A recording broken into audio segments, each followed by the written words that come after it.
That'll be a good offseason question to follow. All right, more portal visitors coming up. We'll discuss on Locked On Sooners.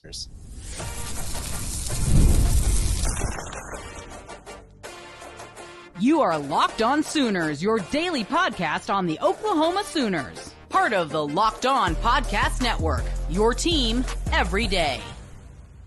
Once again, thanks for making Locked On Sooners your first listen every single day. Shout out to all the everydayers out there. Tune in and subscribe to the show wherever you get your podcasts. We're part of the Locked On Podcast Network, your team every day.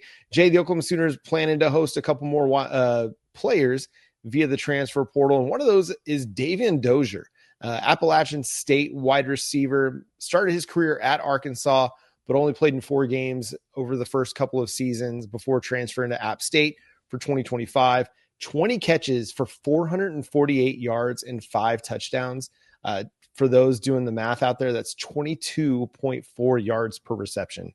Yeah, he's one of the top ones when it comes to that. 6'4", about 205, so another big wide receiver, and he got this the seal of approval or the stamp of approval from Isaiah Satania. So he was at Arkansas with Satania. Like as soon as he hit the portal, Satania immediately threw the eyeballs on him on a quote tweet or whatnot, and so we got to see that. Like, oh, okay, so y'all know each other. Next thing you know, Oklahoma gives him an offer, and then now he should be visiting today. And so because we, losing more players, you lost a lot of them, it sounds like their goal is to snatch this kid up as well. He's from Alabama, Moody, Alabama, to be exact. So he probably is known by Todd Bates as well, because Bates is, infamous out there in the Alabama area. And so because Satania saw him and pointed that out, I bet you he went to the staff and said, hey, man, if you like what I do, I can make sure that he's up and going because he's a hard worker. He just needs a chance. There's another young player. It's a redshirt sophomore, so he'll have 2 years of eligibility as a junior and senior. And you'll be able to, mix him in, like I said, with the young players we talked about in the last segment. You kind of need that, right? Like I said, I was hoping that we would have got more instead of from ZK or something like that, but he gives you, a little bit more experience to blend in with your really young players. And like I said, hopefully we'll play some of our recruits on top. This is probably the only room where it doesn't seem like we just are in love with our recruits because we didn't play a lot of our recruits over the last few years. This the only position. So hopefully Dozier comes in here as an additional component to these young players and try to rebuild that up. Yeah, a couple more little statistical notes here on Dozier. His average depth of target was 18.2 yards down the field. So Appalachian State was literally using him as a deep threat. 6'4" usually doesn't translate as that. Like you're talking about generally like your 5'11", 6'1" guys, but he can definitely get down the field and win. That was number 7 in the nation. He is a guy that gets down the field and he wins.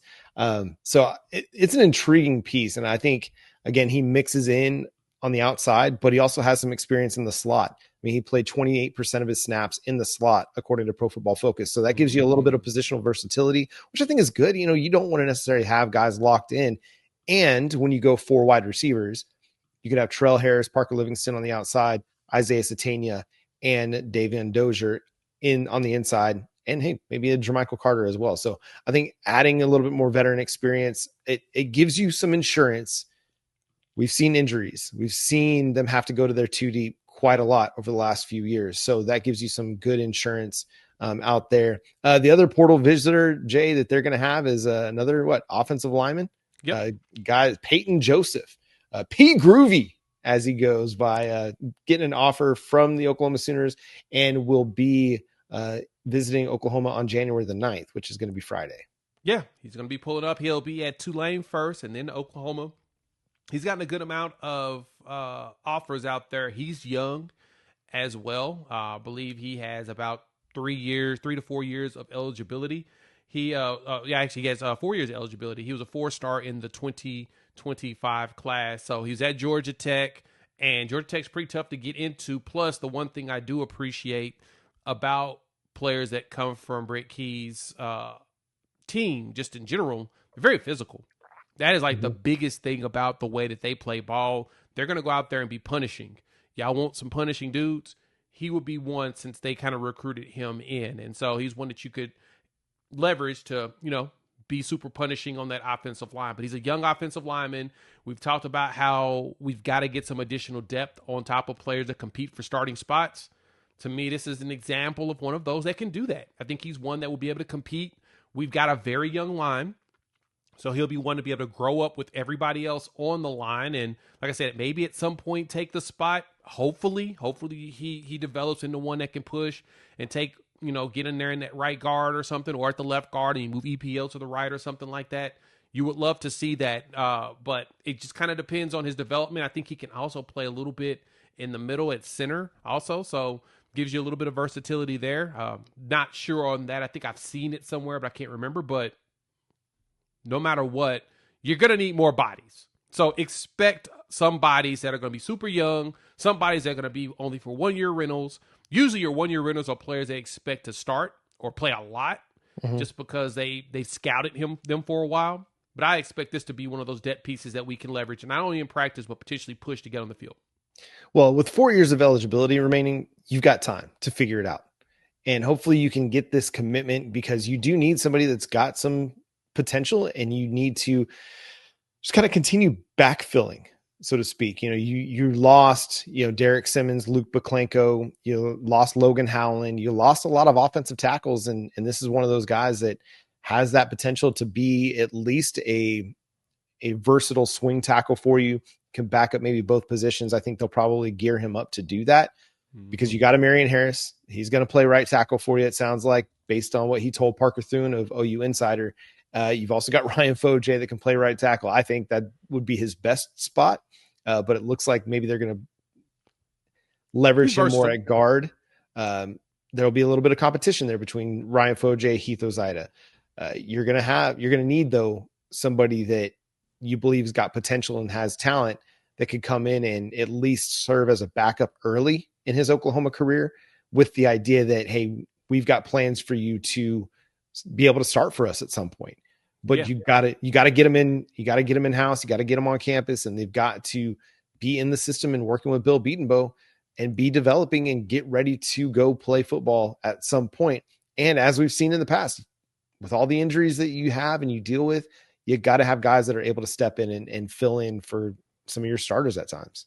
Yeah, you're looking for players that can, like I said, fight their way on the field. Yeah. And again, you're going to need to also backfill a lot of people that have hit the portal. I mean, we lost 3-4 offensive linemen that were at the end of their careers. They're all on 1 year's left, basically 1 year, maybe two left, and they want an opportunity to play 2 years in a row. Remember, our line is young, but it's now experienced together. Fasusi, Foje, EPL, and you'll have Jake Michaelis still there in the middle. And you brought in Caleb Nitta because he started at center before, and now you've got some good push there because behind them are redshirt freshmen. So you want to make sure that those guys continue to develop and get out there. And then at guard, you don't have really anybody at right guard. You can play Foje, like you said. You can play a Marion Harris at the right tackle, move Foje back to the guard, keep him there. I'm thinking they really want Foje to play tackle, but they just got to develop him, get his speed, get his feet going. But, yeah, your line is young, and because of that, you're going to see that mixture. And I'm totally here for some veterans. I'm here for some young players. Go find the best 5 and throw them on the field. Get me some push. Yeah. Is all I ask for. Yeah. And what's been nice about what Oklahoma's done in like less than a week is they've been aggressive attacking their needs. Like we came on and we talked about several areas that were needs for Oklahoma, and they've been aggressive. They've not slow played this thing at all. They've identified their targets, or probably had them identified before the portal window even opened, and were able to go close the deal on several important pieces, guys that are going to be impact players for them on both sides of the ball. You've needed it more on offense to upgrade from what you were in 2025, and you got that. You've got some players coming in on defense that are going to help you as well. And I imagine that they're still not done yet, Jay. I think that they're going to, as you mentioned, they've got a lot of roster spots to fill, and it's not just going to be walk-ons. They're going to be looking at portal guys to not only help them this year, but help them for this year and beyond. Yeah. Is there need some for a few more. Is there a spot that you feel like, okay, this has got to be the priority next? We need another interior guy. think another interior guy on the defensive line. We're going to need to add one of those. I think we're good at corner. We probably will add another, but I feel like we're good. So we'll see how that goes. Outside of that, you probably, I know you're going to need another running back, just in case, because we've been dealing with, health has been the biggest thing.